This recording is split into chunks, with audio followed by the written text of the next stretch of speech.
हम 2025 की दहलीज पर खड़े हैं। मोबाइल मार्केट से नोकिया का नामो निशान तक मिट चुका है। तो यहाँ पर सवाल आता है कि जिस नोकिया ने सालों तक इंडिया के मोबाइल मार्केट पर राज किया, तो उसके साथ ऐसा क्या ही हो गया कि आज उसे कोई पूछता तक नहीं है। और 2024 में नोकिया ने ऐसा क्या किया है कि लोग कहने लगे हैं कि नोकिया एक बार फिर से मार्केट में कमबैक करने वाला है। और इस कमबैक का सीधा कनेक्शन इंडिया से कैसे है, जानेंगे ये सब कुछ आज की हमारी इस वीडियो में, जिसका टाइटल है the comeback story of Nokia, history of Nokia.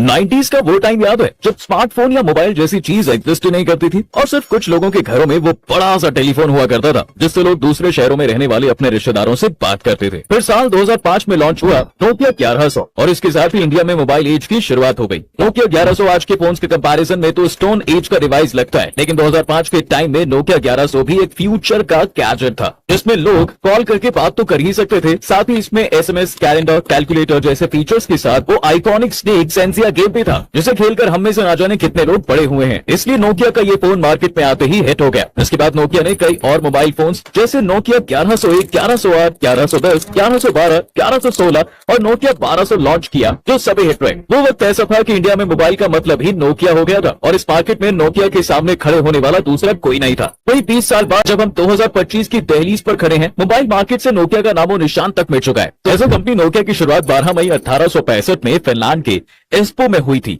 लेकिन तब ये कंपनी मोबाइल नहीं बनाती थी बल्कि नोकिया का पहला प्रोडक्ट टॉयलेट पेपर और टिश्यू पेपर थे। इसके अलावा अपने शुरुआती दिनों में इन्होंने रबर के जूते भी बनाए, लेकिन फिर कंपनी ने 80s में एक बोल्ड डिसीजन लेते हुए टेलीकॉम सेक्टर में एंट्री लेने का ऐलान कर दिया और यहीं से नोकिया की असली सक्सेस की शुरुआत होती है। नोकिया ने 1982 में अपना पहला मोबाइल फोन मोबिरा सीनेटर लॉन्च किया जो कि कंपनी के लिए काफी फायदेमंद रहा। इसके बाद कंपनी ने कई और फोन भी मार्केट में लॉन्च किए और देखते देखते नोकिया वर्ल्ड की नंबर 1 मोबाइल कंपनी बन गई, जिसका रेवेन्यू 1996 में $8.7 बिलियन था, जो 2008 आते आते $71 बिलियन तक पहुंच गया था। ऐसा भी नहीं है कि नोकिया सिर्फ पैसा कमाने पर ही फोकस रही थी और उसके फोन कहीं से भी खराब थे, बल्कि 2008 तक तो हाल ऐसा था कि लोग नोकिया की लॉन्ग लास्टिंग बैटरी और स्ट्रॉन्ग ड्यूरेबिलिटी के फैन हुआ करते थे। लेकिन 2008 के बाद लोगों की पसंद धीरे धीरे बदलने लगी और लोगों को टिकाऊ की जगह दिखने में स्टाइलिश और नए नए फीचर से लेस फोन्स पसंद आने लगे। The fall of Nokia. उधर एप्पल के स्टीव जॉब्स पहला आईफोन लॉन्च कर चुके थे जो किसी रिवॉल्यूशन से कम नहीं था। 2007 में जहां दुनिया की सारी मोबाइल कंपनीज का फोकस कीपैड फोन्स बनाने में था,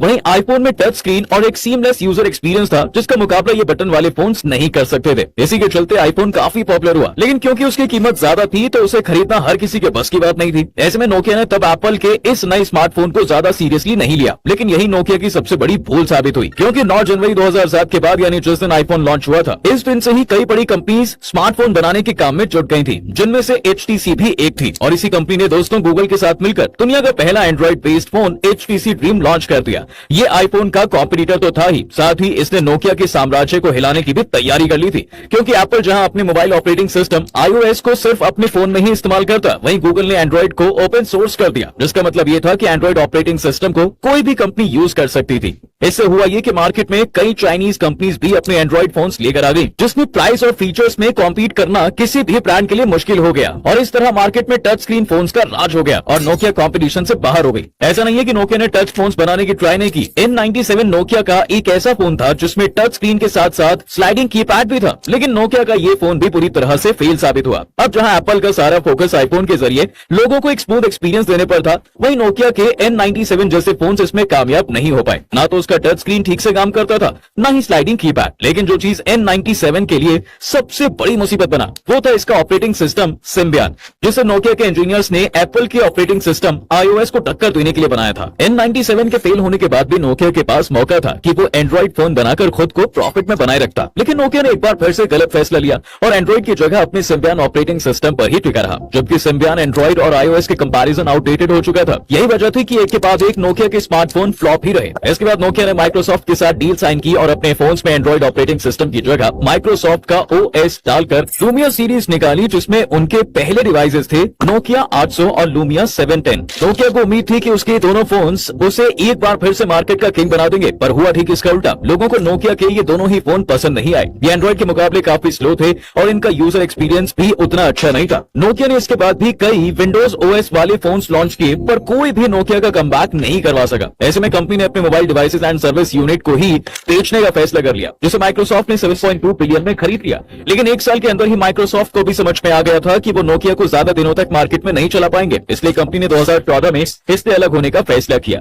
नोकिया को कुछ समझ नहीं आ रहा था कि वो करे तो क्या करे। उनकी कंपनी जिसका रेवेन्यू 2008 में $71 बिलियन था, वो 2014 आते आते सिर्फ $3.5 बिलियन का रह गया था। इसके बाद नोकिया ने खुद को बचाने के लिए एंड्रॉइड फोन भी बनाना शुरू किया, लेकिन तब तक बहुत देर हो चुकी थी और अब नोकिया का कमबैक करना नामुमकिन हो चुका था। अब कंपनी ने भी धीरे धीरे मोबाइल फोन इंडस्ट्री से खुद को दूर तो नहीं किया, लेकिन इसे कम जरूर कर दिया, जिसके चलते लोगों ने इसे द एंड ऑफ नोकिया समझ लिया। पर ऐसा नहीं है, बल्कि जब सारी दुनिया ये मानकर बैठ गई कि नोकिया खत्म हो गया है, तब नोकिया ने सीक्रेटली एक ऐसा काम किया जिसके चलते दुनिया भर की टेलीकॉम सेक्टर से जुड़ी कंपनीज चाहकर भी नोकिया को इग्नोर नहीं कर सकती। दरअसल जब 2014 में कंपनी ने एक बड़ा कदम उठाते हुए स्टीफन इलॉब को हटाकर राजीव सूरी को अपना नया सीईओ बना लिया था और राजीव ने मोबाइल की जगह नोकिया के एक और division Nokia solutions and networks पर फोकस किया, जो टेलीकम्युनिकेशन से जुड़ी चीजें बनाती थी। राजीव 1990 से ही नोकिया के साथ काम कर रहे थे। साथ ही उन्होंने 2014 में ही समझ लिया था कि टेलीकम्युनिकेशन की दुनिया बहुत जल्द और बहुत तेजी से बदलने वाली है, इसलिए राजीव ने 5G टेक्नोलॉजी पर काम करना शुरू किया। राजीव और उनकी टीम ने 4 साल की कड़ी मेहनत के बाद 2018 में अपनी पहली सबसे बड़ी टेक्नोलॉजी लॉन्च की, जो था नोकिया रीफ शार्क चिपसेट। बता दें कि reef shark chip 5G network से जुड़े इक्विपमेंट्स में यूज किया जाता है।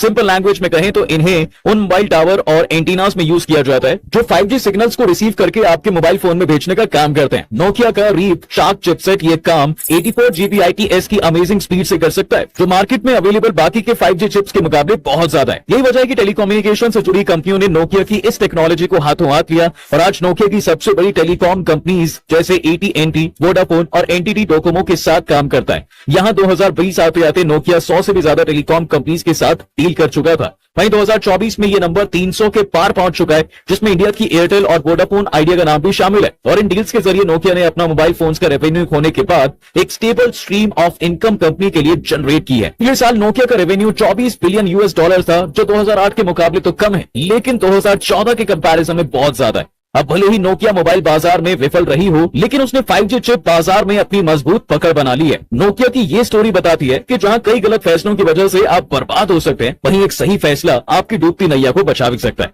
वैसे आपने नोकिया का कौन सा फोन चलाया है और आपका फेवरेट कौन सा था, हमें नीचे कमेंट्स में जरूर बताना।